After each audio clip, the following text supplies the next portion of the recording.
नमस्कार, वेलकम। आज से हम नई लेक्चर सीरीज स्टार्ट करेंगे ऑन फाइनेंशियल अकाउंटिंग और accounting. Before going into subject, मैं कुछ सेइंग आपके साथ शेयर करूंगा। If you can dream it, you can do it. Dream is not that which you see while sleeping, it is something that does not let you sleep. सपने वो नहीं होते जो आप सोते हुए देखते हैं। सपने वो होते हैं जो आपको सोने नहीं देते। आप मेहनत करते हैं, आप ये सोचते हैं कि मेरा 1 मिनट भी वेस्ट नहीं होना चाहिए। अगर 1 मिनट भी वेस्ट हो गया तो मैं अपने सपने से दूर ना हो जाऊं। Small dream is big crime. Kalam ji ने कहा, छोटे सपने देखना बड़ा क्राइम है, बड़ा गुनाह है। बड़ी बार बच्चे हमसे क्वेश्चन करते हैं कि my dream is to become CA, CS और गेटिंग एनी प्रोफेशनल डिग्री। तो मैं उन बच्चों से कहना चाहूंगा, ये जो आपका सपना है, ये सपना नहीं है, एक बीज है आपके दिल में। इसको मरने नहीं देना है आपने इसके लिए मेहनत करनी है। आप जान नहीं पाओगे, आप समझ नहीं पाओगे, आप सोच नहीं पाओगे कि ये सपना कितना बड़ा है और इस सपने को अचीव करने के बाद आप किन ऊंचाइयों पर पहुंच जाएंगे। इस सपने को अचीव करके आप अपने जीवन को बदल सकते हैं, अपने परिवार के जीवन को बदल सकते हैं।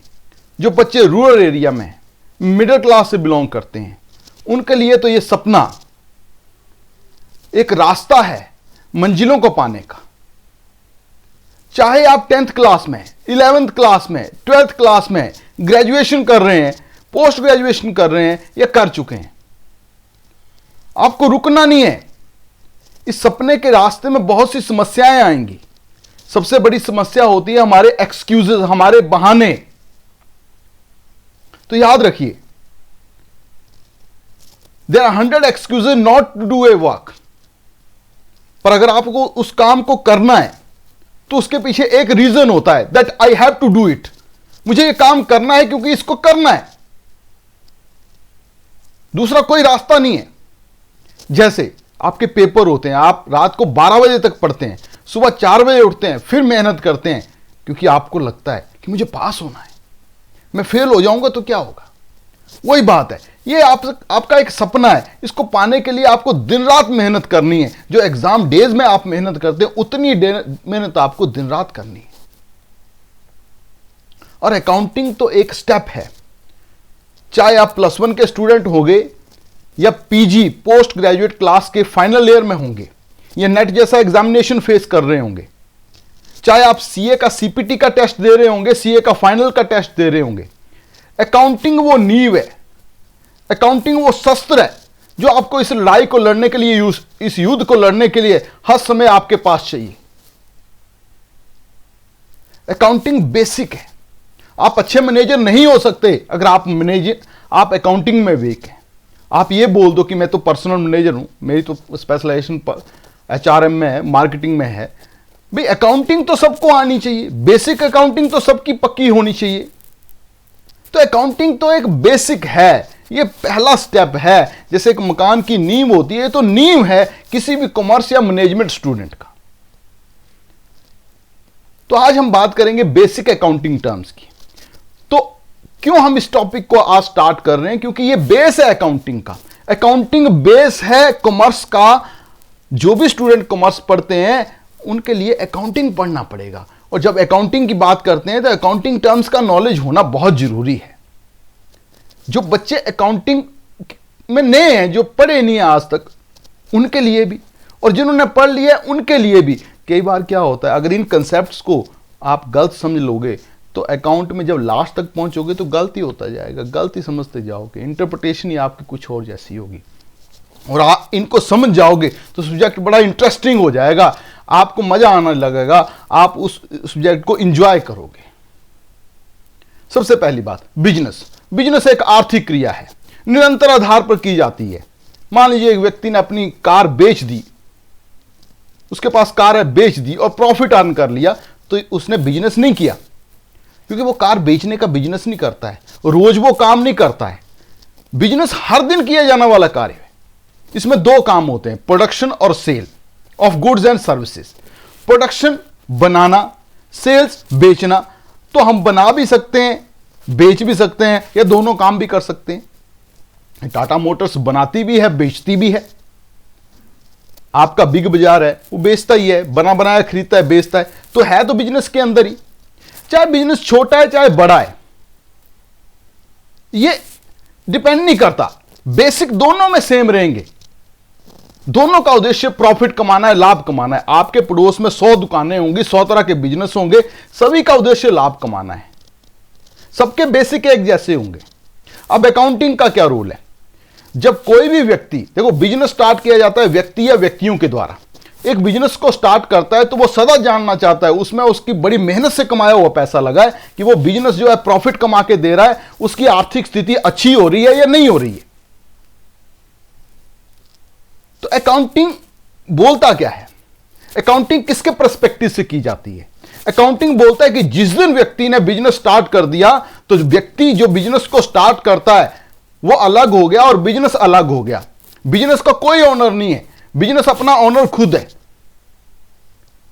और ओनर जो राम है, जैसे मान लीजिए हमने एग्जांपल लिया है, ओनर ने एक बिजनेस, राम ने एक बिजनेस स्टार्ट किया है, तो जिस दिन बिजनेस स्टार्ट कर दिया, राम अलग हो गया और उसकी दुकान, बिजनेस अलग हो गया। हम जो लेन देनों का रिकॉर्डिंग करेंगे, हम जो लेखांकन का काम करेंगे, हम जो रिकॉर्डिंग करेंगे, हम उन्हीं ट्रांजैक्शन को रिकॉर्ड करेंगे जो दुकान में होंगी। अगर घर में उसने नौकर रखा है, उसको तनख्वाह दे दी, उसको रिकॉर्ड नहीं करेंगे। और वही वेजेस जब वो बिजनेस में पे करेगा उसको रिकॉर्ड करेंगे। घर के लिए मोटर कार खरीदी, उसको रिकॉर्ड नहीं करेंगे, पर बिजनेस में खरीदी तो रिकॉर्ड करेंगे। क्योंकि हमने अपना माइंड सेट स्टार्ट करना, हम बिजनेस हैं, हम बिजनेस के अकाउंटेंट हैं, बिजनेस के पर्सपेक्टिव से सोचेंगे। Wages paid to worker, cash कम हो गया, 1000 रुपया चला गया वर्कर के, तो वर्कर को तो मिला है, उसके पास तो कैश प्लस हुआ है, पर हम उसको नहीं देखेंगे, हम तो बिजनेस का काम कर रहे हैं। बिजनेस के लिए कैश माइनस हुआ, बिजनेस के लिए इस ट्रांजैक्शन का, इस लेन देन से बिजनेस के ऊपर क्या फर्क पड़ा है, अकाउंटिंग उसको देखेगा। सबसे पहली टर्म है कैपिटल। कैपिटल का जो मीनिंग है, investment in business by its owner. व्यवसाय का ओनर वो है जो व्यवसाय को लगा रहा है, वो जो भी इन्वेस्टमेंट करेगा बिजनेस में उसको कैपिटल बोला जाता है। और हर एक बिजनेस, जैसे जो बिजनेस एकल स्वामी द्वारा चलाया जाए उसको कैपिटल बोलेंगे। पार्टनरशिप फर्म में 2 या 3 4 पार्टनर होंगे तो पार्टनर्स कैपिटल बोल देंगे, A's capital, B's capital, C's capital. और जो कॉर्पोरेट बॉडीज होती हैं, जैसे कंपनीज होती हैं, तो उसमें तो हजारों लाखों ऑनर होते हैं, तो सबका नाम लिखना पॉसिबल नहीं है, तो उसमें हम शेयर कैपिटल लिख देते हैं। तो ये डिफरेंट नेम है। कैपिटल को ऑनर्स क्लेम भी बोलते हैं कि ऑनर का कितना पैसा बिजनेस में लगा हुआ है। फॉर एग्जाम्पल, इस एग्जाम्पल में हम देख रहे हैं राम ने बिजनेस में 10 लाख रुपए लगाया हुआ है, तो कैश दिया उसने बिजनेस को, तो बिजनेस को क्या मिला? जब राम ने कैश दिया तो बिजनेस को भी कैश मिला। पर राम ने कैश क्यों दिया? राम ने, जब भी हम कोई बिजनेस स्टार्ट करते हैं तो हमारी उम्मीद होती है वो बिजनेस काम करेगा और उससे प्रॉफिट अर्न करेगा, लाभ होगा, वो लाभ ऑनर को मिलेगा। जैसे बैंक से लोन लेते हैं, आपने 10 लाख रुपए की जरूरत है, बिजनेस को बैंक से ले लिया, 1 लाख रुपया हर साल जो है आपको ब्याज देना पड़ेगा, तो ब्याज लेना है बैंक ने, तभी वो लोन दे रहा है आपको। कैपिटल क्यों दे रहा है मालिक? उसकी उम्मीद है इस बिजनेस में पैसा लगाऊंगा तो मुझे प्रॉफिट मिलेगा, और प्रॉफिट मिलेगा तो उसको कैपिटल में जोड़ देंगे। तो यहां प्रॉफिट हमने दिखाया है, प्रॉफिट 2 लाख रुपए का प्रॉफिट है तो 12 लाख कैपिटल हो गई, और लॉसेज होंगे तो कैपिटल कम हो जाएगी। तो यहां पे जब बिजनेस में पैसा मालिक लगा रहा है, जो भी इन्वेस्टमेंट मालिक कर रहा है उसको कैपिटल बोलेंगे। पर एक सबसे इंपॉर्टेंट बात यह है कि बिजनेस की बुक्स ऑफ अकाउंट्स में हम जब अकाउंटिंग करते हैं मालिक का नाम कभी भी नहीं आता। इसको आप इस तरह से समझ सकते हैं, बिजनेस को चलाने वाला, स्टार्ट करने वाला, जन्म देने वाला मालिक, ऑनर, राम, उसका नाम नहीं लेगा रिस्पेक्ट से, उसको सदा कैपिटल बोलेगा। तो बिजनेस में ऑनर के नाम का अकाउंट नहीं खुलेगा, कैपिटल बोलेंगे। तो जो कुछ भी बिजनेस को मालिक से मिला है वो किसके अंदर आएगा? कैपिटल के अंदर। किस फॉर्म में? हमने बात की बिजनेस को चलाने के लिए मालिक कैश भी दे सकता है। हो सकता है मालिक के पास ये 5 लाख रुपए की बिल्डिंग है, उसने 10 लाख रुपए का कैश दिया, 5 लाख रुपए की बिल्डिंग दे दी। बिजनेस को जरूरत है, मालिक ने बोला यूज कर लो, ले लो, दे दिया उसको। तो टोटल कितने इन्वेस्टमेंट हो गई? 15 लाख की। 10 लाख रुपए का हो गया कैश, 5 लाख रुपए की हो गई बिल्डिंग। कैपिटल लाइबिलिटी होती है। लाइबिलिटी इसलिए होती है जब भी कोई पर्सन बिजनेस स्टार्ट करता है, उसमें पैसा लगाता है, तो उसकी उम्मीद होती है कि ये जो पैसा मैंने 10 लाख रुपए इसमें लगाए हैं, तो ये बिजनेस जो है मुझे इस पर लाभ भी कमाएगा और कुछ समय, एक लंबे समय के बाद जब ये बंद होगा तो ये पैसा मुझे वापस मिल जाएगा। जैसे हम लोन लेते हैं, 10 लाख रुपए का लोन लिया, हर साल 1 लाख रुपए का इंटरेस्ट तो देना ही है। 10 साल के लिए लोन लिया है, 10 साल के बाद 10 लाख रुपए भी वापस करना है। इसी तरह ये कैपिटल के रूप में जो पैसा मिला है, बिजनेस को क्या मिला दिया राम ने? Started business with cash ₹10 lakh, 10 lakh किसने दिया? मालिक ने। तो कैपिटल हो गई। ये 10 लाख रुपया आपको बाद में बिजनेस को वापस करना है, लॉन्ग पीरियड ऑफ टाइम के बाद। कब होगा वो अनसर्टन है, वो हमें पता नहीं। लंबे समय तक, जब बिजनेस बंद होगा, वाइंडिंग अप होगी, तभी उस अकाउंट को सेटल करेंगे। अब आप यहां पे क्वेश्चन पूछेंगे कि बिजनेस में हम बोलते हैं एसेट्स और लाइबिलिटीज होती हैं, तो कैपिटल को क्या बोलते हैं? बोलते तो लाइबिलिटी हैं, पर ये नॉर्मल लाइबिलिटी नहीं होती, इसलिए सदा इसको नॉर्मल लाइबिलिटी से अलग लिखते हैं। हम लिखते हैं asset is equal to capital plus liability. Capital को अलग इसलिए लिखते हैं क्योंकि ये नॉर्मल लाइबिलिटी नहीं है। इस लाइबिलिटी की पेमेंट जो है वो आप अंत में करेंगे। पैसा बचेगा तो मिलेगा, नहीं बचेगा तो नहीं मिलेगा। इसको बाकी लाइबिलिटी, आउटसाइडर की लाइबिलिटी को पे करने के बाद हम पे करते हैं, सबसे लास्ट में पे करते हैं। It is settled only in event of closure of the business. That's why इसको एक नॉर्मल लाइबिलिटी से हम अलग लिखते हैं। अगली टर्म है ड्रॉइंग्स। जो मालिक ने पैसा बिजनेस में लगाया है, उम्मीद है प्रॉफिट कमाएगा, तो उसने अपनी जीविका चलानी है। हमारे आसपास बहुत से एकल स्वामी होते हैं जो दुकान कर रहे हैं, उनको डेली नीड के लिए, अपने पर्सनल ज़रूरतों को पूरा करने के लिए पैसे की ज़रूरत होती है। बिजनेस उनके लिए जीविका का साधन है, तो वो कुछ पैसा जो है अपने घर के यूज़ के लिए बिजनेस में से निकाल लेते हैं। तो any amount which is withdrawn bye owner from the business, जो भी पैसा या गुड्स या कोई और एसेट अगर बिजनेस का स्वामी बिजनेस में से निकाल लेता है तो उसको ड्राइंग्स बोलते हैं। और इसको कैपिटल में से हम लेस कर देते हैं। कैपिटल, जैसे मैं जाऊंगा बैंक में 1 लाख रुपया 20,000 निकाल लिए तो 80,000 रह जाएगा, तो मैं अपने अकाउंट से निकाल सकता हूं। वैसे ही मालिक जो है उसका अकाउंट है कैपिटल, तो कैपिटल में से वो निकाल सकता है जितना पर्सनल यूज के लिए चाहिए, जो व्यक्तिगत प्रयोग के लिए चाहिए मालिक के लिए। पर ये कंसेप्ट ड्राइंग वाला कॉर्पोरेट बॉडीज, कंपनी के लिए इंप्लीमेंट नहीं होता, ये सोल ट्रेड और पार्टनरशिप के लिए इंप्लीमेंट है। अब ड्राइंग्स का एग्जांपल दिया है, 2 लाख रुपए का कैश निकाल रहा है, तो हमने पीछे पढ़ा था कि पीछे वाला एग्जांपल मैं कैरी कर रहा हूँ, 15 लाख रुपए की कैपिटल थी, 2 लाख रुपए कम हो गए तो 13 लाख की कैपिटल रहेगी, जिसको हम लाइबिलिटी बोलते हैं। और एसेट में 15 लाख की एसेट्स हो गई थी, कैश और बिल्डिंग मिला के, और वहाँ से 2 लाख रुपए का कैश आपने निकाल लिया, ये जो एसेट आपने निकाल ली, तो 13 लाख का रह गया। अब लाइबिलिटी क्या है? यहां से हम कैपिटल को पढ़ के हटे हैं, तो कैपिटल भी एक लाइबिलिटी है, पर नॉर्मल लाइबिलिटी नहीं। अब हम बात कर रहे हैं लाइबिलिटी की। तो बोलता है कि आउटसाइडर को जो भी पैसा देना है आपने, मालिक को नहीं, ऑनर का कैपिटल बोल दिया, इसके अलावा जो बच गया, जो आउटसाइडर को पैसा देना है आपने, उसको हम लाइबिलिटी बोलेंगे। ये एक बर्डन है और पे कब करना है? फ्यूचर में। मान लीजिए आपने लोन लिया 1 लाख रुपए का और 10 साल के बाद उसको पे करना है, तो आपको जो 1 लाख रुपया मिला है बिजनेस से, वो आपके क्या है? आपको बिजनेस को जो 10 लाख रुपया मिला है बैंक से, वो बिजनेस के लिए लाइबिलिटी है, क्योंकि उसको वो वापस करना है। जो पैसा वापस देना पड़ेगा, कब देना पड़ेगा? फ्यूचर में देना पड़ेगा, भविष्य में वापस करना पड़ेगा, वो आपकी लाइबिलिटी है।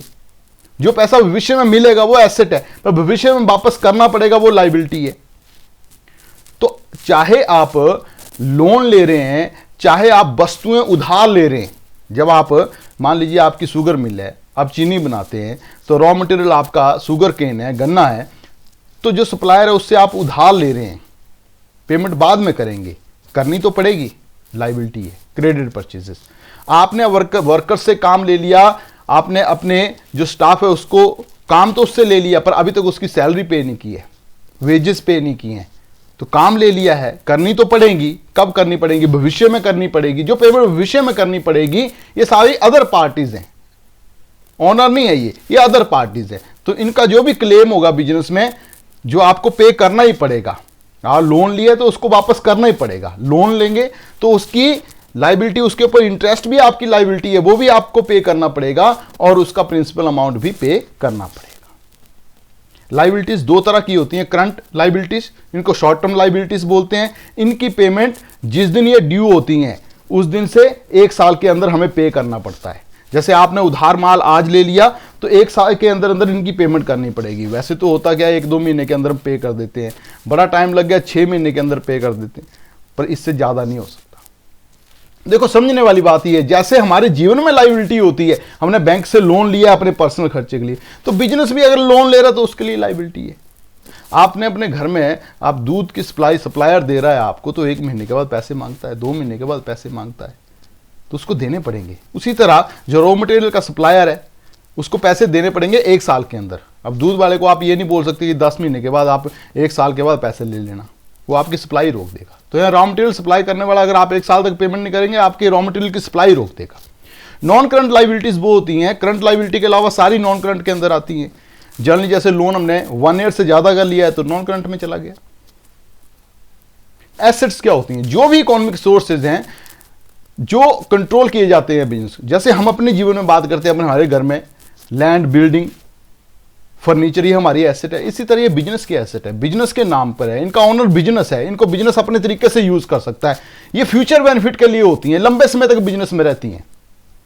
ये एसेट्स जो हैं वो थिंग्स से जनरेट होती हैं। थिंग्स होता है land, building, plant and machinery. ये पर्सन, जिन लोगों को आपने उधार माल बेचा है वो पर्सन है, वो आपको पैसा देंगे फ्यूचर में, जिनसे पैसा मिलेगा, वो लोग जिनसे फ्यूचर में आपको पैसा वापस मिलेगा। आपने उनको वस्तुएं बेची थी, उनसे पैसा वापस मिलेगा। प्रीपेड एक्सपेंसेस, आपने एडवांस में पेमेंट कर दी, जैसे आपने अपने मोबाइल का प्रीपेड रिचार्ज करवा लिया, तो वो आपकी एक एसेट बन गई।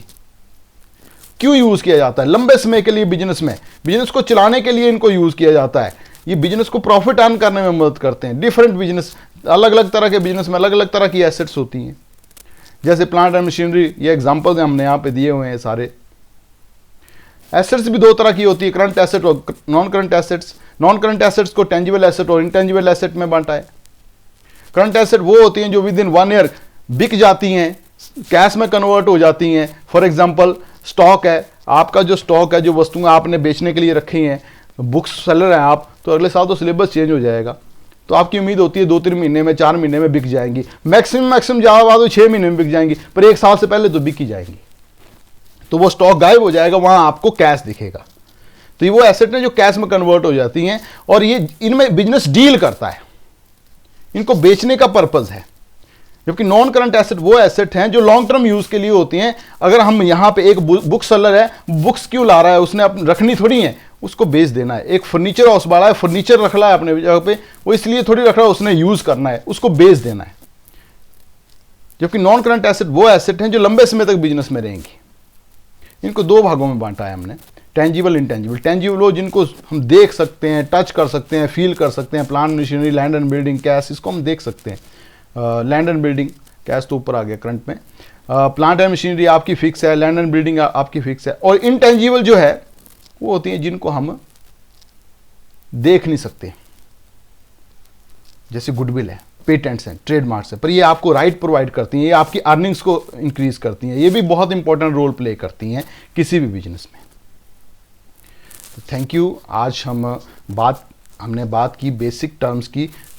कुछ एक वीडियोस हम बेसिक टर्म्स के ऊपर स्टडी करेंगे, फिर हम लोग इस सब्जेक्ट में जाएंगे बड़ी डिटेल में। हम लोग बात करेंगे एक +1 के बच्चे से लेके CA फाइनल तक के बच्चे के क्या न्यूमेरिकल हो सकते हैं, कैसे हम उनको सॉल्व कर सकते हैं। और मेरी बात समझिए, मानिए, ये बहुत इंटरेस्टिंग सब्जेक्ट है, इससे डरना नहीं है आपने, और you will enjoy it definitely. ये आपको बहुत लॉन्ग टर्म तक पे करेगा। ये आपका वो शस्त्र है, वो हथियार है जो आपको आने वाले युद्ध को लड़ने में मदद करेगा। अगर आप CA जैसे डिग्री को पाना चाहते हैं तो डेफिनेटली ये आपका एक बहुत स्ट्रॉन्ग पॉइंट है जो आपको मदद करेगा आने वाले समय में। So thank you very much.